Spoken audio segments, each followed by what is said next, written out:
todos, sejam bem-vindos ao podcast Papo Reto.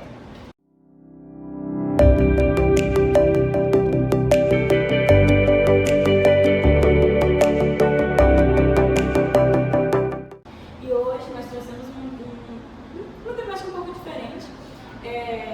Convidamos o aluno terceiranista, Miguel Melônia, estudante aqui do IEP.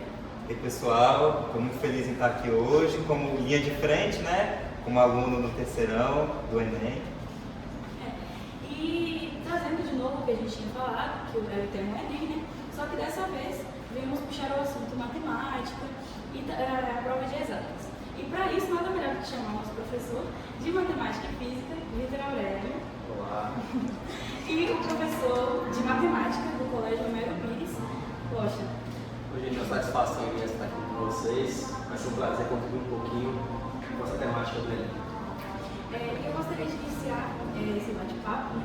Assim como eu iniciei na semana passada, que é perguntando para vocês qual a temática que vocês veem, não necessariamente que é mais importante, mas que geralmente cai mais e que é melhor frisar na hora de estudar para Enem.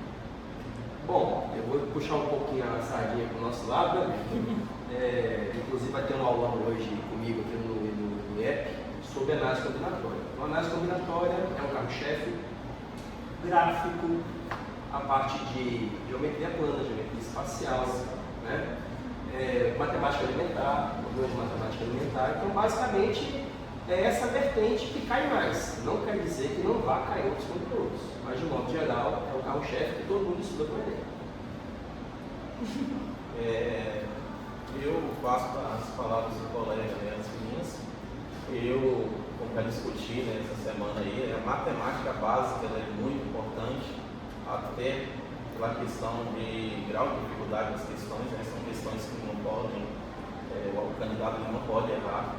Então, todas as temáticas que o colega apresentou aí realmente são carro-chefe do Enem, o aluno não pode deixar de pontuar, né, pontuar isso aí. Eu, como aluna, né, primeiro, esse ano será o segundo ano consecutivo, eu admito que eu tenho muitas dificuldades em alguns conteúdos específicos. E outros, assim, mais por questão de nervosismo mesmo. Então, uma coisa que eu queria saber também é se vocês têm algum tipo de conselho para alguém que está fazendo, não só como treineiro, mas também como terceirista, que o Miguel, para quem está fazendo Enem agora, conselho para se acalmar e também para conseguir focar melhor nas questões que vocês acham que podem ganhar um ponto mais alto assim na TI, etc. Então, o Enem é uma prova, costumo dizer em sala de aula, uma prova de resistência. Não é só o conhecimento é importante, mas esse controle, né, emocional ele é importante. Tá? O conceito que eu sempre dou, né, para vocês na sala de aula, né, é que mantenha a tranquilidade. A semana que antecede a prova ela é muito importante, essa questão da preparação, né, buscar fazer meditação, né, atividade física e tirar essa pressão para os que estão no terceiro ano aí de que é o último ano de vocês, parece que é a última bala, né, da arma, né, e esperar, não adianta sofrer por antecedência. Tá? Então, controlar a questão do emocional e colocar em prática tudo que vocês estudaram, né, durante o ano letivo. Né? É só mais uma prova, é enxergar o Enem só como mais uma prova. Vocês fizeram diversas provas, né, durante o ano, né, e é só mais uma. Enxergar o Enem só como mais uma. E a gente estudando para a prova, que são os assuntos, né, das matérias letivas, a preparação mental, física, o cansaço, tudo isso. E também entra a questão da estratégia de estar fazendo a prova, né, que entra a questão da nossa pontuação da TRI. Como a gente acerta as questões, a gente escolhe o nosso curso, a gente posiciona ele na universidade que a gente deseja ou aquela que tenha mais afinidade com a nota. Como que a gente pode estar assim montando uma estratégia, mesmo para os mais leigos, de uma estratégia que tenha mais chances, né, de alcançar aquilo que se deseja?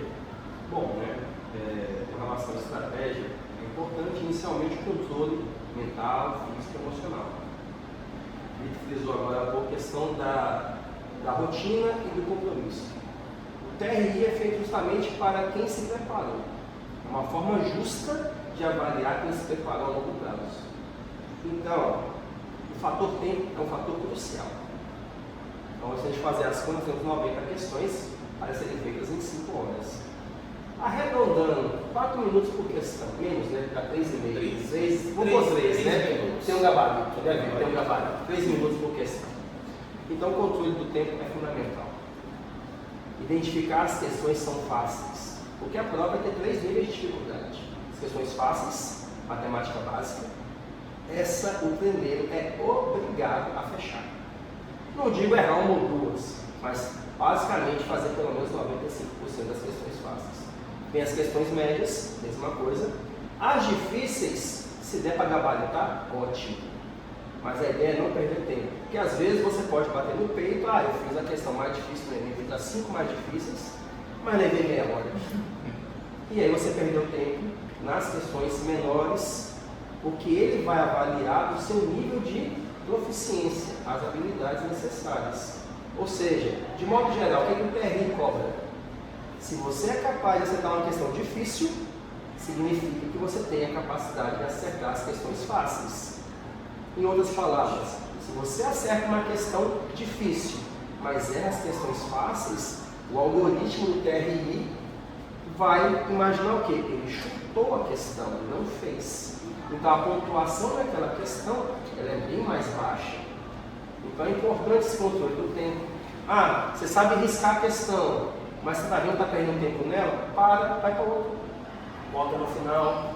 Criar uma estratégia, né, Vitor? Uma dica também que eu dou, já que tem uns 3 minutos, né, para riscar a questão, é otimizar esse tempo já tabulando as informações na primeira leitura, né, já retirando tudo aquilo que você julga importante. Eu pratico muito esse exercício em sala de aula, né, de tabular. Enxergar o lixo, porque tem questão que o texto é enorme, né, vai lá no final, ver se vai te obrigar realmente, né, a fazer aquela leitura completa, né, da questão. Tabula as informações. E uma outra dica que eu vou deixar o Enem ele não foi feito, né, para você responder a prova de forma linear, né? Responder a questão 1, depois eu tenho que ir para a questão 2. É importante que vocês façam, né, uma varredura, né, da prova, né? Vai para 1, a 2 você sabe riscar, mas sabe que vai gastar um tempo bacana. Ali coloca um asterisco, se sobrar um tempo lá no final, né, eu volto para discutir essas questões, mas é importante que você vá procurando, né, essas questões que são julgadas como fáceis, né, pela banca. Então, tabular as informações é muito importante também na primeira leitura. De fato, e reforçando o que o Vitor falou, interpretação é tudo. Ler e entender o que foi dito. Ou seja, eu li e entendi o que está sendo perguntado. Segundo, qual conhecimento que eu tenho de matemática, qual ferramenta eu tenho de matemática que poderá me ajudar sobre isso? Um exemplo bem simples. Vamos pegar a geometria plana, que é uma questão sobre triângulos. Você fez a leitura. E rapidinho você acessa sua mente. O que eu sei de triângulo? Quais são os teoremas que eu conheço? Quais são os feedbacks que o professor passou durante a aula? O que eu sei que pode me ajudar? Definir uma estratégia de resolução, achar uma resposta e fazer o comparativo do que tem. Ou seja, a análise final da resposta é fundamental. E detalhe, tudo isso em 3 minutos. Então é importantíssimo a filtragem das questões, né, Vitor? E tenha em mente que a prova ela não foi elaborada para ser fechada. Você é um tabuleiro de xadrez. Tá? É uma prova para você encontrar o máximo de questões. E tem muitos candidatos, né, os alunos, eles ficam preocupados em fechar a prova. E essa não é a questão? Não é a questão. Essas estratégias são muito importantes. E você não é obrigado a fechar a prova. Certo? Por exemplo, se você fechar todas as faces, todas as médias, sua nota vai ser um notão. Porque o sistema entende que você teve coerência nas respostas e você provavelmente vai bater 700, 800 fácil. E a nota máxima não é 1000. Tá? Não existe 1000, né? Não existe, só a redação tem nota 1000. Só a redação tem nota 1000. Tá? na prova objetiva, né, das áreas de conhecimento, você não vai tirar 1000 em uma área. Então, por que essa preocupação de riscar todas as questões? Agora seria bom, né, Vitor, que alguém fechasse tudo para descobrir qual é a nota máxima, né? Que seria ótimo. De aproveitamento. Então, o parâmetro básico e mais essencial são a classificação das questões, fáceis, médias, difíceis e seus acertos, né? Como que é feita essa classificação? Que a gente pode estar observando e já pressupondo que seja aquela que eu tenho que acertar, aquela que eu devo gastar menos tempo. Vamos lá. Primeiro, para classificar a questão, a gente precisa entender primeiro o que é a TRI, tá? A teoria de resposta ao item. Assusta muita gente, parece que é um parâmetro de avaliação novo, tá? Pelo contrário, ele é antigo. Ele nasceu lá na década de 60, tá? Para ser mais específico, no ano de 64. Um modelo de avaliação que foi utilizado na época por França, Estados Unidos, países ali vizinhos. Ainda é usado. Né? E ainda é usado. E aqui no Brasil chegou em 95, o MEC trouxe esse sistema, a prova SAEB, né? A prova SAEB, que é uma prova que mede a proficiência, né, dos alunos da última série de cada segmento, né? Primeiro ao 5º ano, né, os alunos do 5º ano realizam essa prova, depois o 9º ano e 3º ano. Essa prova ela acontece a cada 2 anos. E para o Enem, o primeiro ano foi em 2009. Então de lá para cá, né, bem forte, não era para ser esse susto, né, gera indignação com a nota, né, todos os anos, porque muitos candidatos ainda acham que é o número de acertos, tá? E a TRI não está preocupada com isso, tá? E existem três vertentes para a gente entender a TRI. Primeiro, o nível de conhecimento do aluno. Depois, classificação das questões em níveis, né, fácil, médio e difícil. E depois, a principal, né, tese da TRI, que é evitar o chute. Tá? Evitar o chute.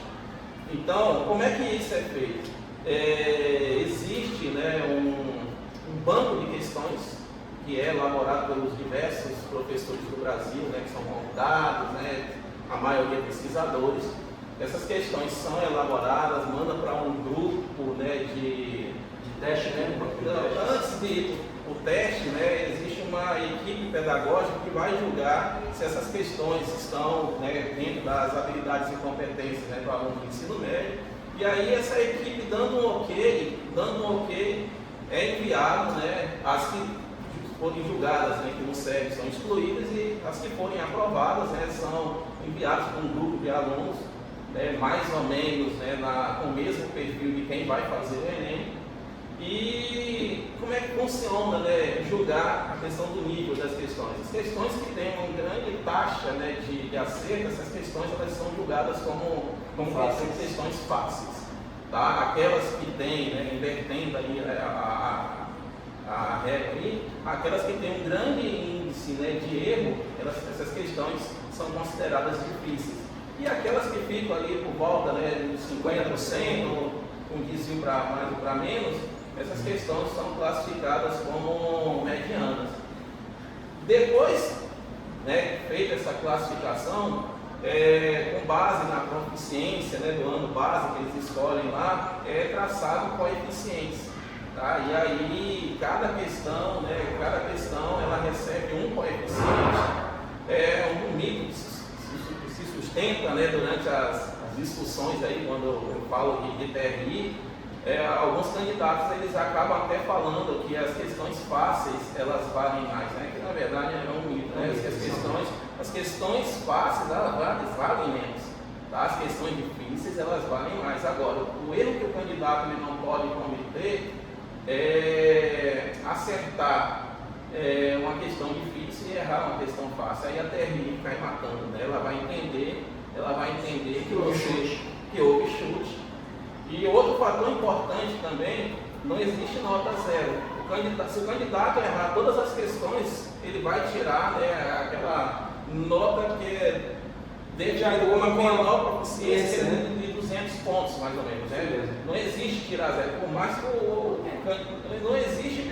Por quê? Porque a banca, ela avalia, né, já a proficiência, a questão da tentativa, né? Então, a tentativa e erro. São 5 opções, não são? Então, você faz a pergunta bonitinha, tem 5 opções, correto? Dessas 5 opções, uma é a correta. Uma não tem nada a ver com o negócio. É como se eu perguntasse assim, que dia é hoje? Aí o cara fala assim, dominó é um jogo de baralho. Uma coisa nada a ver. E as outras 3 são questões que, passando pelo candidato que não se preparou, tem lógica. Ou seja, se você errar uma questão, eu sei por que você errou. Eu sei onde você tropeçou no caminho da proficiência, que pode ser na interpretação do enunciado. Às vezes você achou a resposta, mas a resposta precisa ser mineralizada primeiro, para depois ser marcada no gabarito. Porque às vezes a gente, na pressa de fazer, achei um valor X qualquer, ele que me serve. Não, ele pode ser simplesmente a ponta de um iceberg para algo maior. E você acaba errando. Só que ele entende, ela errou porque ela esqueceu desse fator aqui.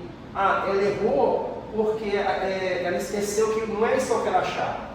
Porque a pergunta é, a resposta que você encontrou responde a pergunta? E às vezes tem problemas que tem mais de uma etapa de resolução. E às vezes você achou uma solução, essa solução está nas opções, então é ela. E não é bem assim. Agora, quem erra, a quem não tem nada a ver, a banca entendeu, esse cara não tem domínio nenhum. Não, mas então, essa questão das notas mínimas, ela seria como se fosse tipo uma medalha de participação? Não, ela avalia. Não, ela avalia a proficiência. O quanto você sabe. Quantos sabem? Como se fosse peso. Isso, o Vitor falou da questão da proficiência, que é a discriminação. Eu quero saber o quanto você domina de um conteúdo. Quem domina 100% acerta tudo, mas às vezes você domina só 80%, só 60%. Apesar de não é uma medalha de participação. Eu estou tentando avaliar você pelo seu conhecimento. É aí que a TRI entra como uma nota justa para quem se preparou. Porque Vitor comentou mais cedo um pouquinho a questão da origem do TRI, que descende do TCT, que é a Teoria Clássica das Avaliações, que é a teoria da avaliação. Eu quero uma avaliação justa, que possa avaliar você como você realmente é. Porque às vezes você faz uma prova, você sabe o conteúdo, você não foi bem, você tira zero.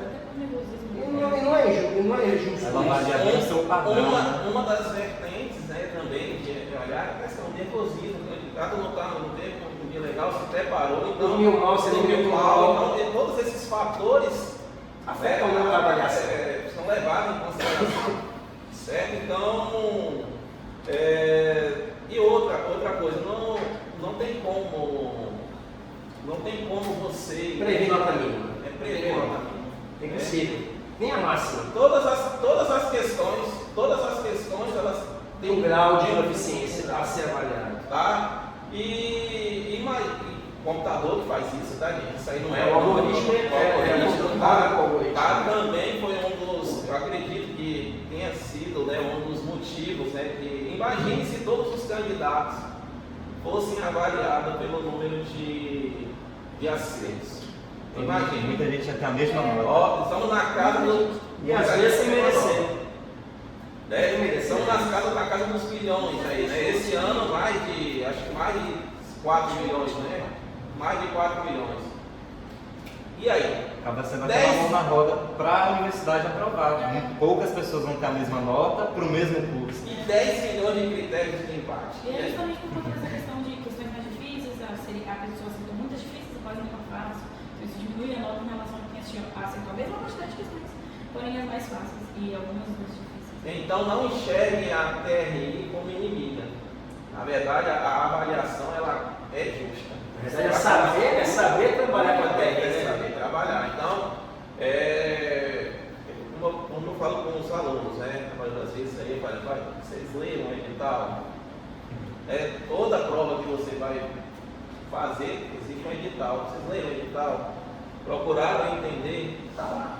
TRI. E o pessoal só questiona que a TRI não presta, que é isso e aquilo, é injusto. mas tem que procurar, né, trazer a TRI para o seu lado.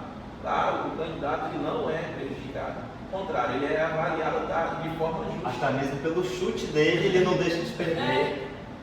Agora, a questão do chute, você tocou numa coisa importante. Saber chutar. Eu ia perguntar isso. Tem alguma estratégia para chute? O aluno que se prepara, ele leva vantagem por quê? Porque às vezes a questão que está sendo minerada é uma questão fácil, mas é uma questão que requer um conhecimento prévio. Vou dar um exemplo bem simples. Você tem uma questão de geometria plana ou espacial, está lá uma figura composta por várias subfiguras. De repente eu falo assim, olha, dado o triângulo ABC, qual segmento corresponde à bissetriz? Se você sabe o que é uma bissetriz, você risca essa questão lindamente. Agora, o candidato que se preparou não vai ficar olhando por nada. Então a única opção dele é chute. Agora, o candidato que se prepara e mesmo assim fica em dúvida em duas questões, é isso. Você elimina 3, fica em dúvida em 2. E nessas duas, pelo seu nível de proficiência, o próprio texto já dá dica. A possibilidade de você acertar a questão certa é muito alta, mais até 50%. É importantíssima essa preparação, porque às vezes a gente fala que o participante, outra coisa que a gente acabou de falar aqui, é fundamental. Treineiro tem que conhecer TRI, treineiro tem que saber riscar a questão. Treineiro não pode estar com tempo sobrando, vai investir em questão que demora tempo. Por quê? Porque na realidade o algoritmo ele quer saber o seguinte: você tem um padrão linear de coeficiência, ou quando eu vou corrigir sua prova, você acertou as 10 mais difíceis, mas errou as 10 mais fáceis. O que claramente indica um chute, mas aquele chute sem pretensão nenhuma. Ah, meu Deus, eu estou acabando a prova, eu tenho 20 minutos só, ainda tenho que preencher gabarito, eu vou chutar. Então o chute direcionado, ele é um chute que vai te dar vantagem, mas principalmente nas questões muito difíceis, e não nas fáceis. É aí que o TRI entra na injustiça com os outros. Um dado que a gente trouxe aqui para vocês, de 2023, oficial. Candidato com 15 acertos, a diferença da pontuação pode chegar a 300 pontos. Dados do INEP de 2023, mínimo para quem acertou 15 pontos, 343. Máximo para quem acertou os mesmos 15 pontos, 656. É uma diferença gritante. É uma nota de quem acerta 30 às vezes. Exatamente. Esse eu falo para vocês, não adianta. Eu fui mal, sofri, tem que aguardar. Tem que aguardar porque você não consegue prever nota.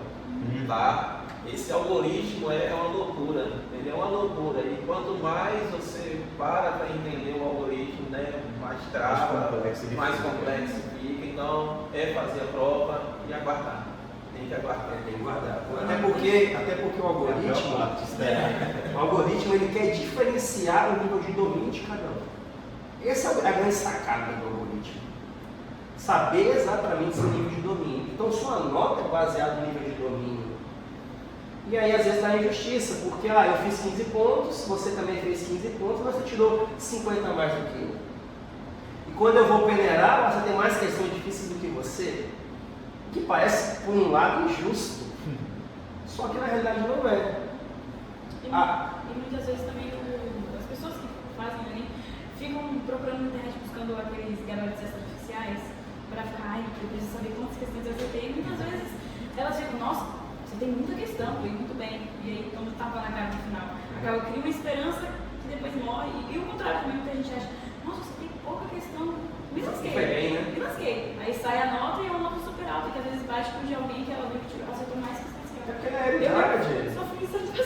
realidade, a gente não sabe quais são as questões difíceis, nós não sabemos quais são as difíceis, nós não sabemos quais são as fáceis, porque o pré-teste que define, não são nós, é o pré-teste.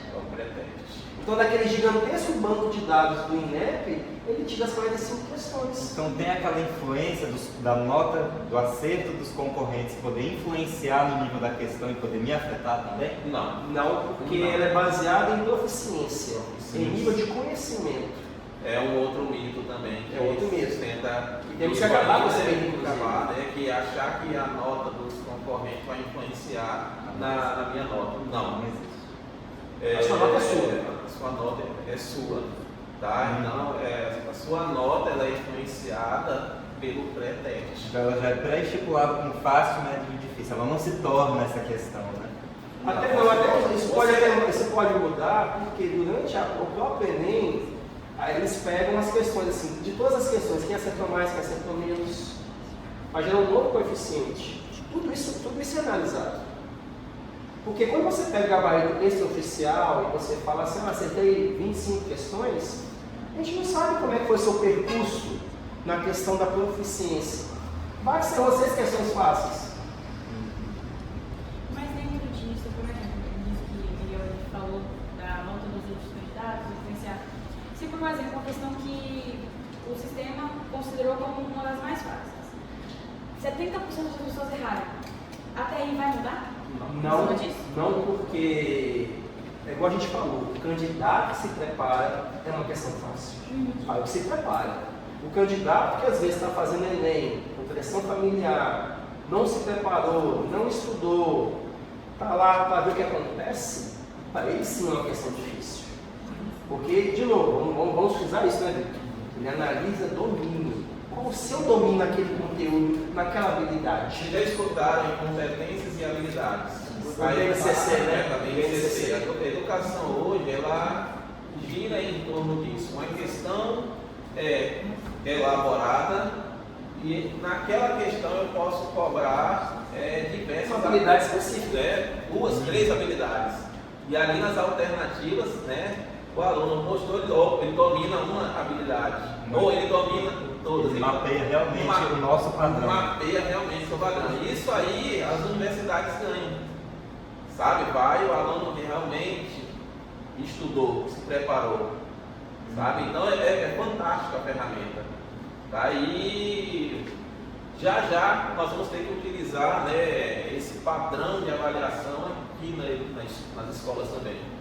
A gente já bem que usa, né, Vitor? A gente já bem que usa. Não avalio só o acerto, o desenvolvimento da questão. Eu vou avaliar também o erro. Por que errou? Onde foi aqui? Sabe? E aí a avaliação acaba sendo mais justa. Por isso que eu estou falando que o candidato ele deve, né, realmente estudar sobre a TRI para trazer ela, né, do seu lado. Pega, por exemplo, uma prova mesmo de escola. O professor de matemática corrige, você errou a questão, mas de repente você está lá vendo 2 décimos, 3 décimos da questão, 4 décimos, porque o que acontece? Ele entendeu, ele conseguiu chegar até qual ponto, qual habilidade ele conseguiu identificar, porque às vezes eu quero 4, 5 habilidades, ele consegue reconhecer que ali dá para aplicar Pitágoras. Opa, o erro dele foi um erro de operação elementar, então tem um desconto. Então, esse mito de que eu acertei 20, está tudo pago, está errado. Como é que é seu domínio de modo geral? Ele tem que ser linear. Porque o algoritmo é severo. Se você risca a questão difícil, você é obrigado a riscar a questão fácil. Um aluno me perguntou se compensa, né, deixar questão em branco. Não faça isso nunca. Tá? Não faça isso nunca, porque você, chutando uma, já que você citou no chute aqui, você tem 20% de chance de acertar a questão. Deixando em branco, você tem 100% de chance de errar a questão. Olha que o algoritmo entende que você não tem domínio. Não tem domínio. Mas o fato de deixar em branco, por exemplo, eu deixei em branco, eu tirei certa nota. Se eu chutar e chutar na mais errada possível, isso não vai diminuir. Mas é melhor ganhar uma fração, como eu falei, todas as alternativas, né, o algoritmo ele vai avaliar. É melhor migalha do que migalha nenhuma. E outra coisa, se você não responde a questão, o algoritmo entende, você não tem domínio. É pior ainda. Não existe, eu não tenho domínio naquela habilidade. Não existe, você já começa no mínimo com 200 pontos na prova, mesmo que você erre em todas as questões. Que também é muito difícil. É muito difícil. Realmente. Mas dentro disso, do que a gente está falando aqui, de TRI e tudo mais, vocês enxergam que, vendo as provas que vêm, que também pessoas postando, vendo as notas e vendo as questões depois de já ter o gabarito pronto, vocês conseguem notar um padrão de dificuldade? Tipo, na grande maioria dos anos, esse assunto sempre pega aos inscritos do Enem sempre tem a maior taxa de erro? Tem algum assunto mais difícil específico? Normalmente são os mesmos, né, Vitor? É análise de função, análise combinatória, e de vez em quando cai uma de logaritmo ali que mói mesmo. Mas essa galera entra na categoria das difíceis, entendeu? Das difíceis. E reforçamos mais uma vez, né? Deixar bem claro para quem estiver nos ouvindo. O domínio é o que é avaliado. O candidato vai para o Enem sem domínio, infelizmente vai ter nota baixa, não vai atingir os objetivos, é fato. Entendeu? A preparação, tem gente, a preparação e erro. Tanto é que vocês são treineiros, né? Você é uma treineira. Então você já está acostumado com o Enem, a pressão do tempo, já está acostumado a ficar 5 horas sentada. Infelizmente tem candidatos que não conseguem ficar 2 horas sentado, concentrado, a cabeça dói, se distrai facilmente, é treino. Uma curiosidade importante, né? Acho que no Enem do ano passado teve um candidato que fez a prova de humanas e a nota máxima foi 846. Uma coisa assim, né? A situação para cima para baixo. Então, um dado importante. Não chegou a 1000. Não chegou a 1000. Na realidade, 1000 só redação. A gente não sabe qual é a pontuação Mas é um padrão mais humano a seguir, né? A gente só saberia se todo mundo fechasse tudo, né? Aí teria como. A pessoa fechou 1000 na redação, matemática, tudo. Aí sim. Mas mesmo assim, as questões têm peso com base naquele pré-teste. E esse peso não aplica só à prova. Na hora de você escolher a sua universidade, o seu curso, elas ponderam de outra forma também, né? Isso. Aí vai depender muito da universidade a qual você pretende. Algumas valorizam mais exatas, né? Outros valorizam mais natureza e ciências sociais, volta mais ao humano. E o curso que você vai escolher também. Algumas fazem médias ponderadas, né? separados. E isso na hora do SISU, né? Na hora do SISU é importante, né? Bem na hora de alguma área do conhecimento, analisar o curso que você vai escolher, ver quais universidades, né, dão um valor maior para aquela área. Até mesmo para selecionar a nota de corte, né? Até mesmo para selecionar a nota de corte. Então, cada universidade tem seu parâmetro de escolha. Então, assim, não é preocupação agora, mas seria interessante o estudante começar a conhecer qual o parâmetro de seleção da instituição a qual ele pretende ingressar. Então é isso. Agradeço a participação de vocês, muito obrigada pelo bate-papo. E também acho importante falar a todo mundo que está assistindo a gente, que repetiu o que foi dito na semana passada, no último episódio, que não existe só o Enem, a gente tem vestibulares, concursos, o Enem é só mais uma das opções. Então é isso, agradeço a presença do Vitor, do Loche e também de Miguel, que ajudou muito com esse bate-papo. A gente agradece, né, Vitor? A gente agradece. Tchau, tchau. Até a próxima.